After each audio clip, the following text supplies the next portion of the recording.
welcome to Chapin Hall here in Williamstown, Massachusetts. My name is Matthew Gold, and I'm the director of the Williams Percussion Ensemble. And we are delighted that you can join us tonight in whatever capacity you are able to join us. This program by the Williams Percussion Ensemble, otherwise known as WIPE, represents our efforts this fall to come together and make music together again in the face of a global pandemic. And of course, there are many challenges in this. But first, as a starting point, we wanted to find a way for us to connect again musically, for the students who have been away for too long, who are returning, and for the new students who are joining us to be able to connect and to become part of this ensemble and make music together. And the works on this program, each in a different way, allowed us to do that.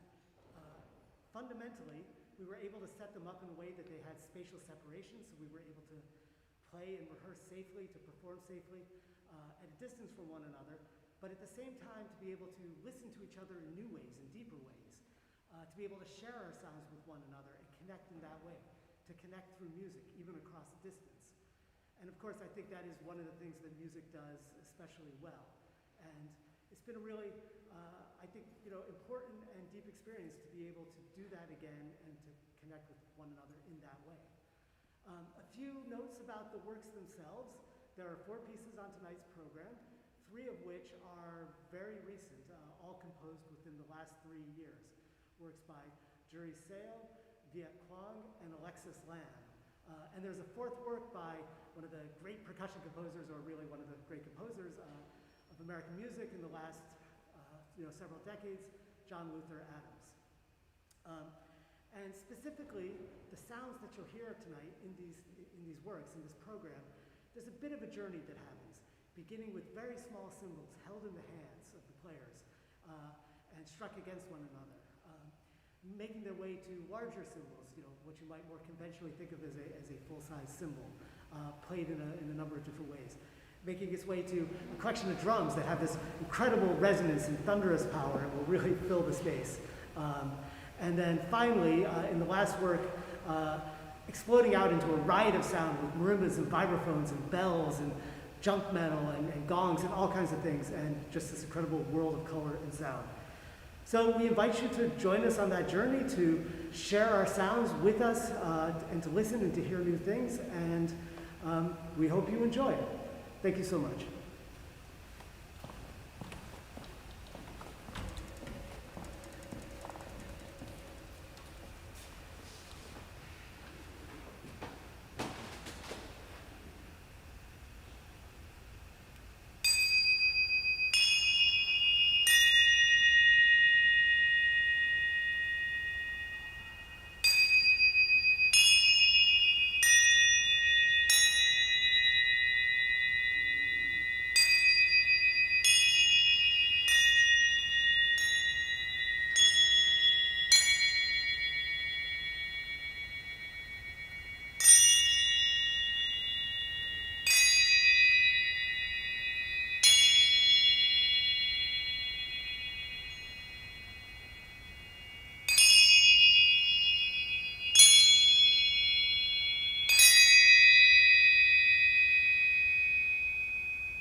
Hello again.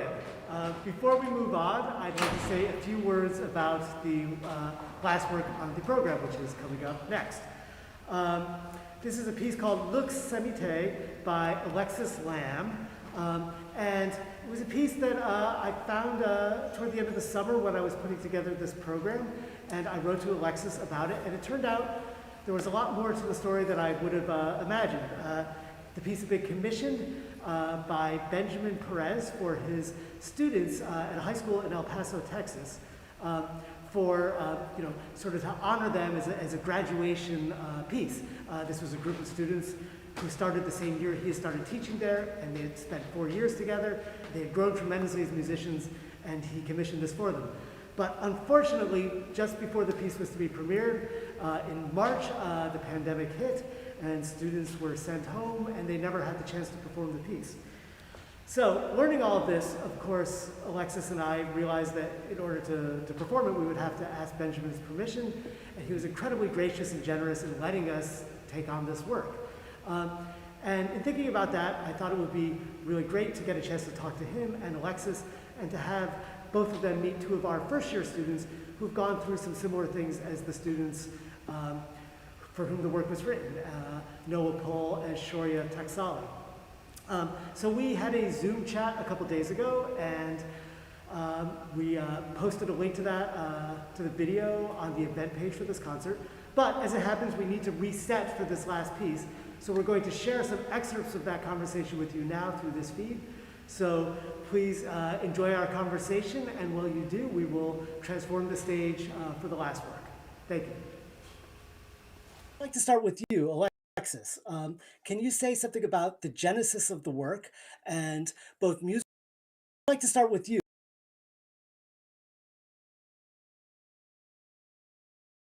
I'd like to start with you, Alexis. Can you say something about the genesis of the work and both musically and in light of, I guess, our current situation, what it means? Yeah, thank you so much for all of the collaborations that have come to allow this performance on Friday too. I'm really excited about it. Um, so I was actually looking back at the emails prior to this conversation between Benjamin and me, and just figuring out, we were so excited about this premiere. We actually started the conversation over a year ago in October of 2019 to have this piece come to fruition. And I mean, we had concert dates, we had plane tickets, we had the whole 9 yards to have me travel down to Texas to workshop with the students, to get to know them, and to perform the work and be there for the performance of it. And of course, come mid March, around like March 13th, I think it was, March 13th, 14th, we completely shut down. All the schools were closing and everything went virtual. And, you know, that didn't change the impact of the piece for me at all, because I know that it was a piece that Benjamin really wanted to have as a way of honoring his students. And as someone who has taught a lot, I was also formerly a middle and high school band director for a couple of years. When you work with students over a period of time, you build these connections and get to know them as humans, and just see um, how excited they are about their future. And it's so not fair to anybody who was at that point in high school, graduating, or at any stage in their life where it really felt like I was able to gain a new level of independence and a new level of um, autonomy, and have that sort of pulled away from you in this pandemic. So um, we still wanted to honor and respect the work that Benjamin did with his students, and his appreciation for being able to work with them, and teaching them and watching them grow over the years. Um, in terms of the piece itself, I really wanted to allow some sort of improvisation in the piece, so that the students would get to touch on their independence, and show that they can um, they have learned how to be so musical in their abilities. They've learned how to create nonverbal communications through their chamber music playing, and listen and respond to each other while they're playing. So that was a really important part for me, and I'm glad that it gives students an opportunity to sort of explore those ideas in a set sort of parameter. But I also wanted to think a lot about the heartbeat motion, and particularly in the percussion world, most of the material in the marimbas is like this Swiss triplet rudiment, more or less, without the flam, right? And so, but that also translates to this set of heartbeats that sort of go over each other, phase over each other, and you know, there's moments where that becomes a little bit more clear, but in general, just the um, presence of the physical body and the understanding of, you know, when we play music together, it is our heart, it is our ears, it is our breath. You know, that's also a really important thing for me too. So trying to turn it into a whole body experience in the aural perception of it as well.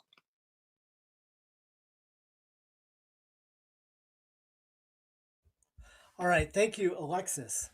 Um, Benjamin, could I ask you now to speak about your experience with the piece, and also about your ensemble and the students and what it means to them, and how they're doing now. I'd really, we'd love to know and make sure everybody's doing okay. Well, first of all, thank you so much for having me. Like Alexa said, this is really amazing to just be able to collaborate on a bigger level. It was just a project with me and Alexis, but now that we see that it's grown, I think it's a lot better than what we were confining to ourselves. Um, I'm I would say I'm kind of a brand new teacher. I'm in my 5th year teaching, so I'm kind of on that new stage right now. And these students that graduated last year, they were my first class. They were my freshmen, so we kind of joined that high school path together. I was there getting thrown in the fire. They were thrown in the high school fire with me, and we're like, okay, let's go through this journey together. Um, it was really, it was a crazy journey that we had. And what I mean by that is Beller High School. It's in what we call the Lower Valley of El Paso, and it's where this low income, kind of less privileged place is. And I was lucky enough that I grew up way more privileged than they were. I had a lot more that my parents were able to give me. A lot of our students are single parent homes, or maybe sometimes they're the ones taking care of their siblings. And you get that when you're teaching them. And you start to understand that. You start understanding that your student can't be at rehearsal not because they're lazy or they don't want to be there, but because they have to work from 4 to 6 in the afternoon, and they can't make the sectional after because at 6 to 8 they have to take care of their little brother because no one else is there for them. And so that's really what I really got out of my students, and it was so amazing just getting to teach them. And I think that's the best experience I've had. And I think that's why me and them had such a huge connection, because I learned so much. I realized how privileged I was growing up. I realized how privileged I was to have my parents at every soccer game I had, every concert I ever had. I was lucky to have that. I go to these kids at a Friday night. Hey, are your parents here? Oh no, they never come to my games. Oh no, they're never at my performances, and it hurts. And so I tried to give them everything I could, and we started seeing how at some point, those of you who are going to be education majors, you don't really just become a teacher, because these students stay at the school 8 to 10 to 12 hours a day, and they're in your life a lot more than sometimes they're at home. Sometimes the home is just a place to sleep, and you have to realize you're there to lead them through life more than just teach them. You're there to show them everything you can, and that's what I really try to implement in my teaching, and I've always shown these students. So there were these 6 seniors that this piece was intended for, and each of them completely different in their own personality, but super amazing in their own way. Yeah, this is where it came from. It came from the idea that this was a gift, because they have given me the gift for 4 years of being able to be their teacher, their mentor, their leader, and it was just worth the journey. And I think this piece showcases that a bunch. Like Benjamin said, what really resonated me was that your students and their stories and their backgrounds, because being a Questbridge applicant to Williams, I came from a low-income family in a underrepresented background in Pennsylvania. So that that definitely is impactful, and it definitely has changed my life to be able to come here. And so far, I know that the beginning of college has been it's been a completely different experience than anybody else has had as a college freshman, but we still are able to have these percussion practices, which I'm very lucky to do because of the nature of the instrument and not being blowing through an instrument. So that I'm very fortunate to have. Yeah, I feel like throughout the pandemic, senior year of high school, I definitely became much less motivated because of that. I feel like there wasn't ways I could express myself, because percussion was one of the main ways throughout high school that I did that, and that was just kind of taken away. And just like how Benjamin and Noah said, it was definitely a very difficult time for all of us during this time. However, I always go back to this proverb whenever I look back at all this, and it's that new beginnings are often disguised as painful endings. So this we had this painful ending here throughout COVID, but I now look back and this new beginning I have here at Williams, and I'm starting to really enjoy it here. I've become comfortable here, and I'm so glad I did percussion here. I was kind of questioning whether I'd want to continue it, but I'm completely glad it's definitely something I enjoy, just like last time, where I can just escape all the craziness and chaos, especially during this time that's going on, and I can just enjoy myself for 2-3 hours a week, and it's really become very helpful for me. I think throughout in this particular piece, like Alexis said, there's different melodies and things you see that really represent this story that we all see, and that overcoming this journey. And I think in these last 2 rehearsals with the piece really coming together, I really start to see that for sure. And as far as the story with Benjamin, I'm so glad that we were able to be a part of that, and we were able to morph this, even though it was a sad ending, into something new and something better. And I'm definitely glad we were able to do that.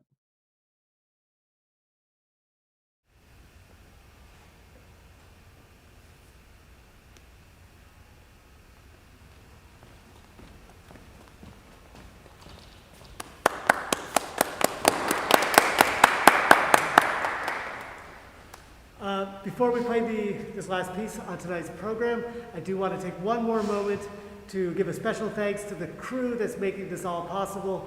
Live streaming was not something that was planned on way back, and people have really just jumped in. So huge thanks to Jeff Miller, who has worked tirelessly to make this happen, and this incredible crew of student workers who were ushers and doing stage work last year, but are now suddenly running cameras and mics and doing an amazing job. So thank you to them.